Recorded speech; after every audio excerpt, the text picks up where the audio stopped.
A paz seja convosco. Estamos de volta para o nosso segundo período de escola bíblica dominical. Estamos falando sobre a mania de julgar. Você julga? Você não julga? Você julga quem julga? Você não julga quem não julga? A Jane falou que eu estou com uma voz meio triste, então eu vou fazer mais piadas.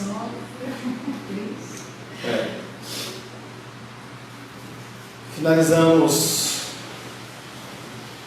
o primeiro período lendo o texto de Romanos capítulo 1, versos 24 a 32, em que o apóstolo Paulo ele fala sobre a condição de ser uma escorregada moral até a condição da depravação absoluta, que é a condição do povo de Romanos. Tá? Antes disso, quero falar sobre o suco de uva, né? Que a minha esposa disse que não tinha suco de uva. Eu fui checar na internet e sim, tem um suco de uva da Mônica. Você pode conferir lá no Google, entendeu? E eu peço que vocês perdoem a minha esposa pela interação errônea dela, entendeu? Mas não há problema em relação a isso. Existe o suco de uva da Mônica e você pode descansar tranquilo, certo? Até foi embora, ela saiu porque ela volta. Quando nós trabalhamos, alguns meses atrás, as obras da carne, nós também vemos a descrição desse problema, um problema que as pessoas cometiam pecados, mas a partir da interação com Paulo, ele vem falando o que é realmente pecado, segundo as Escrituras. E falamos que isso é uma característica dos últimos dias, a condição da proliferação da maldade, a proliferação da ação pecaminosa em relação às coisas que são abençoadas. 2 Timóteo capítulo 3, 2 Timóteo capítulo 3, Rosângela, por gentileza. 2 Timóteo capítulo 3, versos 1, 2 e 3. 2 Timóteo, capítulo 3, verso 1, 2 e 3. Sabe, porém, isto, nos últimos dias sobrevirão tempos difíceis, pois os homens serão egoístas, avarentos, jactanciosos, arrogantes, blasfemadores, desobedientes aos pais, ingratos e irreverentes, desafeiçoados, implacáveis, caluniadores, sendo amigos de si, cruéis, inimigos do bem, traidores, atrevidos, infatuados, mais amigos do prazer que amigos de Deus. Tendo forma de piedade, negando-lhe, entretanto, o poder, foge também deles. E essa lista de 2 Timóteo, capítulo 3, verso 1 a 5, é a mesma lista que nós lemos em Romanos, capítulo 1, verso 24 a 32. E ele vem falando exatamente sobre a condição, se revestindo, cadê o termo como ele usa? Tendo forma de piedade. O julgamento com essa capa de santidade. Então ele tendo forma de piedade, ou seja, eles executavam o juízo em relação às pessoas, parecendo, e aí eu vou puxar o exemplo da Menícia da primeira aula, em que ela fala dos Jesus Cristo como os fariseus. Vocês por fora são lindos, maravilhosos, roupas deslumbrantes, mas dentro vocês têm morte, são como sepulcros, túmulos, em que você abre o túmulo, aquele cheiro de morte, por fora, bonitinho. Essas práticas, elas são claramente pecaminosas, a palavra de Deus fala em vários textos. Quando as julgamos desta forma, estamos simplesmente concordando com a Bíblia. Então, se eu identifico você numa condição como das condições do fruto da carne, ou na relação de Romanos, ou na relação de 2 Timóteo, capítulo 3, verso 1 a 5, e muitas outras situações, você não está julgando a pessoa, você não está nem no extremo, nem no outro extremo, você está concordando com as Escrituras e trazendo para as pessoas o ensinamento para que haja mudança e transformação. Pastor, não tem um concordo muito bem com o versículo, que fala assim, dessa questão dos fariseus, que eles, não é muito bem o versículo, mas fala isso, que eles criam pesadas leis sobre as pessoas, jogam essas cargas sobre as pessoas, mas que nem eles mesmos conseguem cumprir. Perfeito. Tá? Então os fariseus eles tinham essa característica, além de eles serem bonitos por fora e podres por dentro, eles ainda jogavam cargas sobre a vida das pessoas maiores do que eles mesmos queriam carregar. Então eles julgavam os outros em relação a coisas que nem eles faziam. Essas práticas são claramente pecaminosas. Quando julgamos as pessoas segundo a Bíblia, nós estamos apenas concordando com ela. E é a Bíblia que está julgando e não nós. Jesus Cristo, em alguns textos, ele fala: quem julga vocês não sou eu, é Moisés que está julgando. Paulo fala isso. Quem está julgando vocês é Moisés, é a palavra, é o Antigo Testamento, é a Torá, que é Gênesis, Êxodo, Levítico, Número e Deuteronômio. É isso que está julgando, não sou eu, é a própria palavra. E os fariseus olharam e falaram assim: não, mas você está falando isso da gente? Não, mas nós somos servos de Abraão. Se vocês fossem servos de Abraão, vocês agiriam como Abraão. Quem está julgando não somos nós, mas é as Escrituras, são as Escrituras. Apesar disso, talvez pequemos, mesmo julgando de acordo com a Bíblia. Pecamos e julgamos com superioridade, você acha que você é melhor, com aspereza, grossura, espírito de censura. Pecamos e condenamos os pecados, obviamente, flagrantes dos outros, sem reconhecermos ao mesmo tempo que continuamos pecadores diante de Deus. Isso acontece muito em igrejas, no contexto de Santa Ceia e disciplina, em que a pessoa ela cometeu o pecado, veio à tona, a igreja a disciplina, e essa disciplina normalmente deixa a pessoa num canto, e quando é a hora de Santa Ceia, a pessoa não pode tomar Santa Ceia porque ela está em pecado. Será que o pastor ele não é o primeiro a estar em pecado? Um dos maiores objetivos deste estudo é nos ajudar a pôr um fim nisso nas nossas vidas, não na vida dos outros. Nós temos que começar a praticar isso nas nossas vidas. O crítico doutrinário, aquele que critica, mas a partir de princípios bíblicos, talvez distorcidos. Uma área em que escorregamos facilmente no espírito crítico é a que envolve diferenças doutrinárias, como eu já disse, algumas delas: batismo, infantil, não infantil, águas, aspersão, você tem que usar terno, você não tem que usar terno, sei lá. Muitos cristãos não têm problemas nesse aspecto, porque aos seus olhos doutrina não é importante. Poucas igrejas têm um tempo de estudo doutrinário, como nós estamos fazendo hoje. Algo que nós estamos fazendo hoje. Se você não participa da escola dominical, o que acontece é que você fica fraco doutrinariamente. Certo pastor, quando falou sobre a sua posição sobre o teísmo aberto, uma crença teológica, a crença que Deus não conhece e não pode conhecer o futuro, o teísmo aberto, ele fala que Deus ele não sabe o que vai acontecer. Ele é onisciente só até aquele momento, mas ele não sabe o que vai acontecer. Um amigo lhe respondeu: por que perder o sossego com picuinhas? Vamos simplesmente amar a Jesus e viver em paz uns com os outros. No entanto, a maioria de nós sabe que doutrina é importante. Por acreditarmos nisso, caímos facilmente no pecado da crítica. Tem aqueles que não ligam para a doutrina e aqueles que colocam a doutrina num nível tão alto em que as pessoas elas vivem a partir daqueles ensinamentos. Isso acontece muito quando as pessoas elas vão fazer seminários em outras igrejas ou em outros estados, em locais específicos que vão tratar de algum tema importante. Quando a pessoa ela volta para a sua igreja, ela acha que ela é cheia da verdade e que todo mundo ali está errado.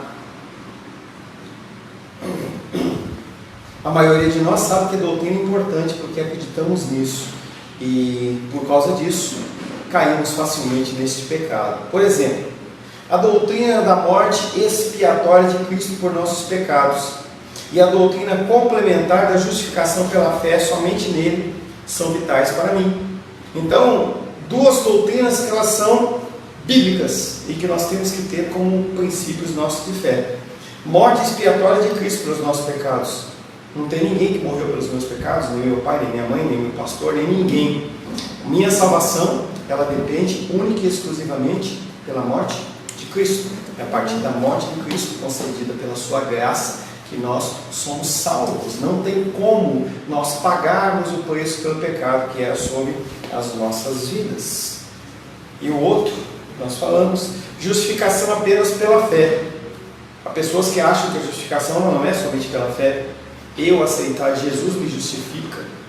As minhas obras, eu dar o dízimo, devolver as ofertas, eu trazer uma cesta básica na igreja, eu ser uma pessoa frequente na igreja, isso vai me tornar justo perante Deus?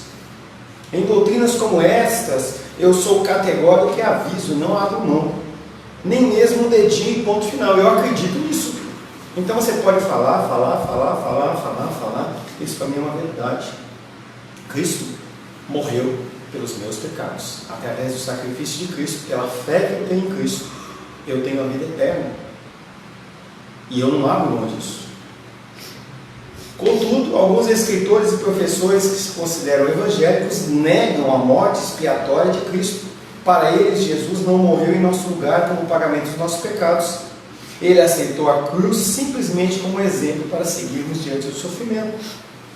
Então há igrejas que ensinam que o sacrifício de Cristo ele não é tão importante assim, que você pode se salvar de uma outra forma, de uma outra maneira. O catolicismo romano, ele crê parte nisso, tanto que a condição de você ter a figura de Cristo crucificado na cruz é que todos os dias ele morre a partir da celebração da Eucaristia pelo padre.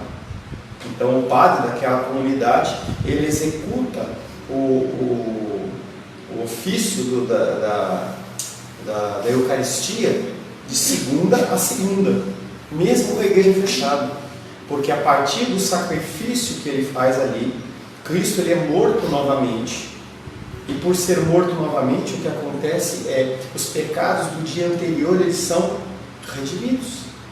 Então é um conceito que nós como cristãos protestantes nós não acreditamos. Ele aceitou a cruz simplesmente como exemplo. Será que ele aceitou como exemplo? Ou teve uma ação real? Nós cremos que teve uma ação real. Outros subestimam a morte de Jesus na cruz e afirmam que não devemos nos concentrar na cruz de Cristo, mas sim na sua vida e seu exemplo. Ou seja, você descarta a condição do sofrimento de Cristo e em comparação conosco. Então, se ele padeceu, eu não tenho que sofrer. E aí o que acontece é que qualquer sacrifício, qualquer sofrimento que você passa, é porque você não tem Deus. Se eu não tenho dinheiro, é porque eu não tenho Deus. Qualquer sofrimento que eu passo, tem algo estranho. E eu acho que eu vou entrar numa sesitosa.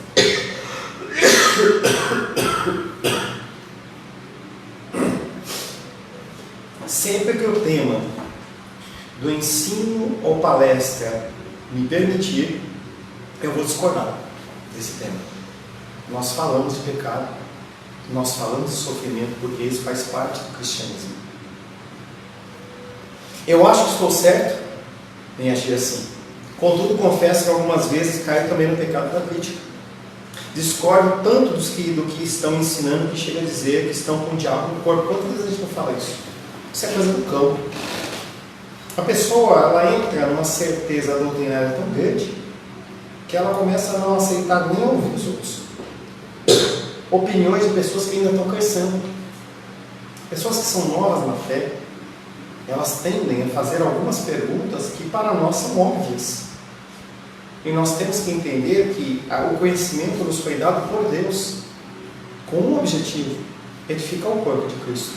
Quando nós pensamos em batismo com o Espírito Santo, quando nós pensamos no ensino cristão dentro da igreja, os dons do Espírito, eles têm o objetivo de fazer com que as pessoas elas cresçam em estatura e graça e conhecimento do Senhor. Mas se todos já sabem, para que tem que ter ensino? Então tem pessoas que sabem menos e outras pessoas que sabem mais e dividem o conhecimento. E essa é a função do corpo de Cristo. Acho que eu não sou o único culpado desse pecado. Já observei isso acontecer entre outros grupos evangélicos com outras pessoas, porque acreditamos tanto na importância dessa doutrina, e isso é uma verdade, que acabamos nos tornando super críticos das pessoas em quem discordamos. Devemos expressar as nossas divergências, sim, sem contudo destruir a reputação do semelhante. Quando você vira uma profecia que não é abençoada, que não provém da palavra, você repreende não o profeta, e sim aquilo que ele está falando. Nós temos que aprender a lidar com as divergências, as diferenças doutrinárias com sabedoria, porque no final das contas nós temos que entender que o nosso objetivo maior não é destruir as pessoas, e sim que todas as pessoas elas possam viver de uma maneira abençoada dentro dos princípios cristãos. Espírito crítico. De vez em quando, quase todo mundo cai no pecado do julgamento. Todavia, muitos dentre nós vivem julgando os outros. Essas pessoas têm o que chamam de espírito crítico. Procuram e acham erros em todos e em tudo, não importa o tema da conversa. Pessoa, igreja, evento, qualquer coisa. Acabam falando de modo depreciativo. Encontro muita gente assim, e esse encontro não é nada agradável. Não é agradável quando você encontra uma pessoa que critica tudo. Tudo. A comida está quente, a comida está fria, o calor é o frio, está chovendo, não está chovendo. Está de carro, não está de carro, está de ônibus, não está de ônibus, está de metrô. Qualquer coisa para a pessoa é insatisfatória e ela critica todas as coisas. Viver com pessoas, conviver com pessoas assim é algo extremamente desagradável. Nós mencionamos em outros encontros, em outros temas, alguns dos nossos pecados aceitáveis, tais como egoísmo, impaciência e ira, geralmente se manifestam com mais liberdade junto à família do que em público, especialmente em público cristão. Nós manifestamos esses pecados normalmente junto a pessoas que nos são próximas, não em relação a pessoas que não nos são próximas. A mesma coisa acontece em relação à crítica. Um cônjuge, seja o esposo, seja a esposa, talvez viva encontrando defeito no outro, ou em um ou mais dos filhos.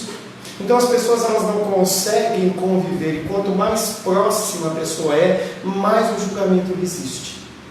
Talvez você já tenha visto aquela condição de que o jovem ele vai para a casa do outro e aí recebe aqueles altos elogios. Nossa, o teu filho ele é educado, ele é demais, ele é isso. Convive com ele, é outra pessoa. As pessoas elas não conseguem agir de uma maneira correta naqueles com que elas vivem mais tempo. Quando é no exterior, a pessoa parece que ela muda, ela não tem aquele sentimento crítico que ela tem junto com os seus. A pessoa que vive sendo criticada, passa a achar que nunca faz nada direito. Nós temos a figura do crítico e tem aquela figura do criticado. O criticado, se ele é uma pessoa que é criticada sempre, ele vai ficar naquele contexto de que ele nunca vai achar que faz alguma coisa certa. E o outro, em contrapartida, ele acha que está fazendo bem, massacrando aquele que está ouvindo.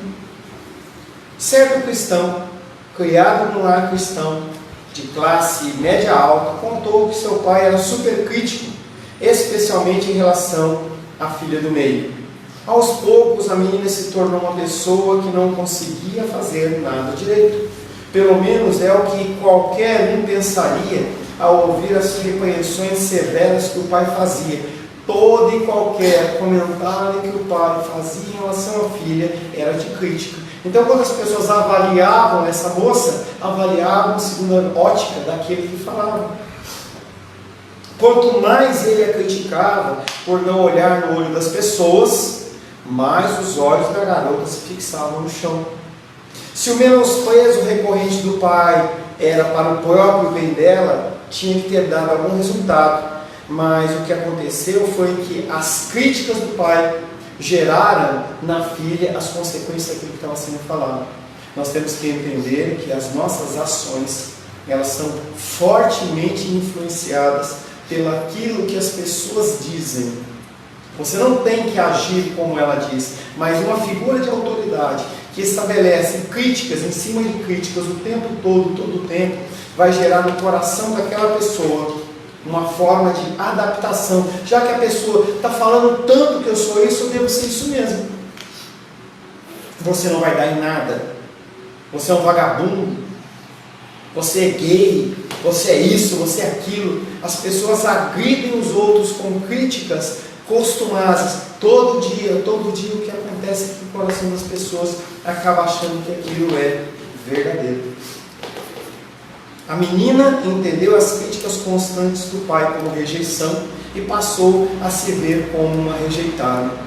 Ao se tornar adulta, sua prioridade maior foi correr atrás de quem a aceitasse. E os amigos logo descobriram como tirar vantagem da sua necessidade de ser aceita. Pessoas que têm essa necessidade de ser aceita, eles sofrem. Porque o ser humano, sendo ruim, ele quer se aproveitar das condições. O que ele faz quando identifica uma fraqueza do ser humano, em vez de querer ajudar, normalmente ele quer se aproveitar. Isso acontece demais em igrejas em que não há um entendimento, não há explicação das Escrituras. Os pastores, eu vou falar bastante hoje no culto à noite a respeito disso. Os pastores massacram as suas ovelhas. Apóstolo Paulo, Jesus Cristo, os evangelhos falam daquele que é o mau pastor, daqueles que fazem com que as ovelhas elas sejam massacradas e que as ovelhas elas servem apenas para satisfazer aquele que a cria com as suas lãs e com as suas carnes.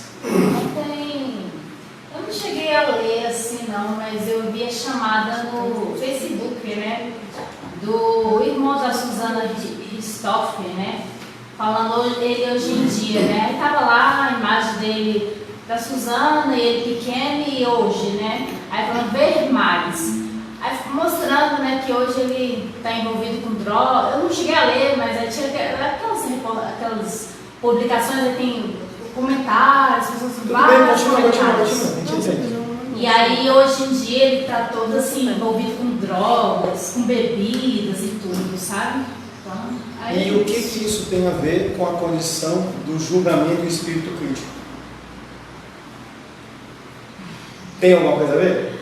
É uma notícia que você viu. Não, é que você estava falando de influência. Não, mas qual foi a influência das pessoas. Mas é isso que eu estou falando. Você leu alguma coisa a respeito da influência das pessoas em relação a ele ter usado drogas ou não?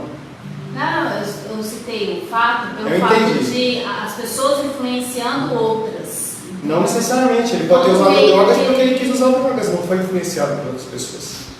Eu acho que o ambiente que ele viveu e tudo que aconteceu, eu acho, influenciou o presente dele no momento. Você acha? No leito de morte, o pai reconheceu seu pecado e em pranto se arrependeu de ter criticado tanto a filha, mas já era tarde demais. Ninguém sabia, mas ela havia se tornado promíscua e viciada em cocaína por conta do julgamento daquele pai ano após ano.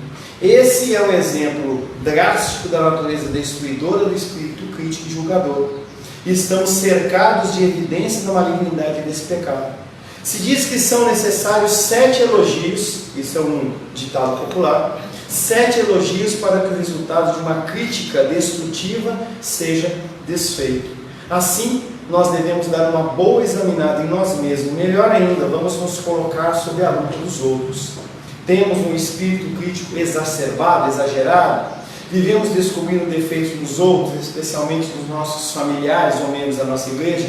Isso é um julgamento que tem que ser feito de nós para nós e também dos outros em relação a nós. Quando a igreja primitiva começou a ser formada, as pessoas elas passavam por discipulado. E ao passar por discipulado, o julgamento não era o que a pessoa respondia nas sessões de discipulado, e sim o como ele agia em relação aos cônjuges, ou aos filhos, ou aqueles amigos de trabalho. E as pessoas que eram os discipuladores iam a eles e falavam assim: como é que ele está agindo? Como que ele está procedendo? Será que ele está agindo bem? Será que ele está agindo mal? E aí o que acontece é a visão do terceiro era o que ajudava a formar a condição em relação àquela pessoa. Acho que alguns dos nossos amigos mais queridos irão discordar de algumas coisas que falamos ou que julgamos. Nós estabelecemos cada ser humano, isso é natural do ser humano, não é certo, mas é natural. Cada um de nós temos pensamentos diferentes, ideias diferentes, julgamentos diferentes. Não há como fugir, isso é do ser humano. Para muitos, a roupa que usamos na igreja, ou o tipo de cântico que se entoa, não é uma questão de preferência. Para eles é uma convicção. Nós temos que respeitar a opinião deles. E nós não temos que tentar de nenhuma maneira mudar as suas convicções, desde que elas estejam dentro de padrões cristãos. Se a pessoa ela acredita que ela tem que vir de terno para a igreja, deixa ela vir de terno para a igreja. Se ela acha que ela tem que vir, se ela tem que usar o cabelo curto ou usar o cabelo comprido, deixa usar.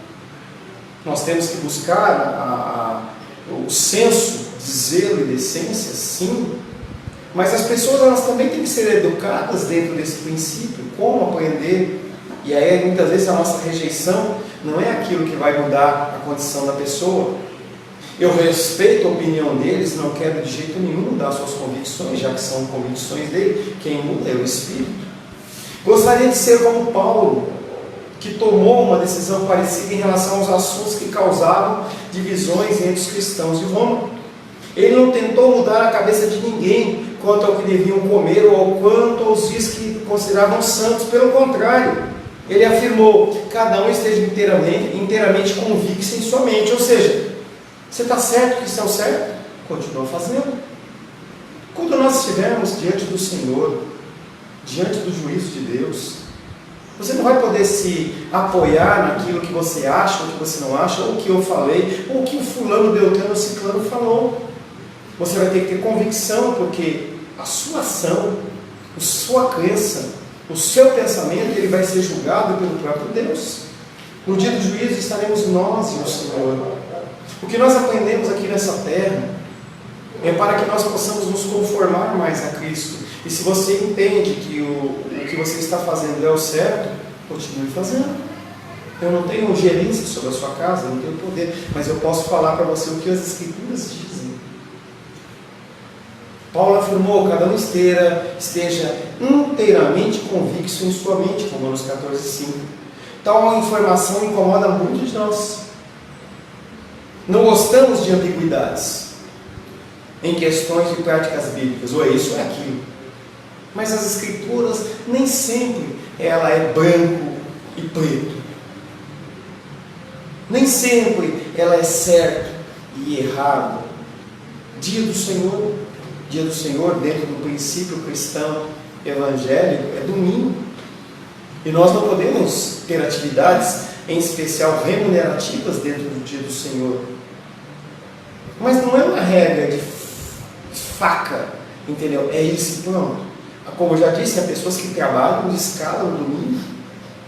Nós, mesmo dentro do nosso contexto da nossa igreja, os nossos irmãos e irmãs que trabalham com flores, eles têm datas comemorativas que eu, como pastor, eu não posso cercear o direito deles, de eles terem a remuneração talvez de 15 dias de trabalho. Então, naquele dia específico, eu os abençoo, em especial no período diurno. Então, a gente tem que olhar que o problema dos fariseus é que eles olhavam as Escrituras como ferro e fogo. Em algumas situações isso é verdade, mas não são em todas as situações. Nós temos que ter o Espírito Santo como discernimento para julgar o que é certo e o que é errado. Tal informação incomoda muitos de nós. É difícil aceitarmos que a opinião de uma pessoa seja diferente da nossa, e que mesmo assim nós somos aceitos por Deus. As pessoas elas se incomodam, assim, a pessoa está fazendo dessa maneira, então ela não é cristã. Tem igrejas que olham para ser outras denominações e falam: eles não são nossos irmãos, eles são nossos primos, e primos distantes. Mas é isso que Paulo afirma em Romanos 14. Todos nós somos filhos de Deus. Aqueles que creem em Jesus Cristo como seu único Senhor e Salvador, aqueles que creem que a salvação é pela graça, que a palavra de Deus ela é verdadeira, que o Espírito de Deus existe em nós, e tantos outros conceitos, são os conceitos que fazem com que nós sejamos aceitos por Deus, e nada mais do que isso. A minha roupa não vai definir. Eu lembro, há alguns anos atrás, quando nós íamos para a praia, e aí nós fomos numa igreja, e a igreja era dia de Santa Ceia, e as pessoas tinham voltado da praia, o clima era litorâneo, e as pessoas elas estavam de bermuda, de chinelo. A situação ali não cabia as pessoas estarem socialmente vestidas. E eles estavam, dentro do jeito deles, adorando a Deus. É isso que Paulo afirma em Romanos capítulo 14. E se levarmos Paulo a sério, eu levo Paulo a sério. Eu considero dentro do Novo Testamento, o apóstolo Paulo, como o segundo homem das Escrituras, abaixo apenas de Jesus Cristo. Se levarmos Paulo a sério e defendermos nossas convicções com humildade, por isso que eu falo, você não tem que estar no extremo nem no outro. Defenda aquilo que você crê com humildade, se colocando na presença da pessoa, estamos dispostos a falar com mansidão, repetir várias vezes se for necessário, mas também não entrar em discussões sem sentido. Falava com a Larissa essa semana, e ela estava falando de uma discussão sem sentido em que foi imposto a ela, é porque isso, porque aquilo. Não vale a pena. Não vale a pena entrar em discussões quando você vê que o teor da discussão é apenas gerar confusão. Mas se não é esse o objetivo, você entender que realmente a pessoa está querendo aprender, invista tempo, se dedique, aprenda. É assim que nós agimos na nossa igreja. Às vezes tem um tema que alguém quer aprender e eu não tenho domínio sobre isso. E eu vou estudar para poder trazer para vocês. Se levarmos Paulo a sério e defendermos nossas convicções com humildade, nós vamos evitar o pecado de viver julgando os outros. Apenas desta maneira. Viva em humildade, reconhecendo os outros como seres humanos também. Amém, meus queridos? Semana que vem, se Deus assim permitir, nós vamos tratar de alguns temas interessantes. Talvez você esteja fora deles. Entre eles, a inveja, o ciúme e outros. Senhor, em nome de Jesus, agradecemos a Ti, Pai querido, pelo estudo desta manhã. Que nós possamos, Pai querido, aprender cada vez mais a respeito dos Teus ensinamentos. Que nós possamos, Pai querido, aplicar nas nossas vidas. Despede-nos em paz, Pai. Traz-nos, Pai querido, a um convencimento e uma conversão real nos nossos corações. Eu abençoo a sua vida com essa palavra, em nome de Jesus. Amém. Que Deus te abençoe e te conceda muita, muita graça. Agradeço a Deus por esse tempo que estivemos juntos. Vamos acabar o nosso culto 10 minutos antes. Acabou o nosso tema.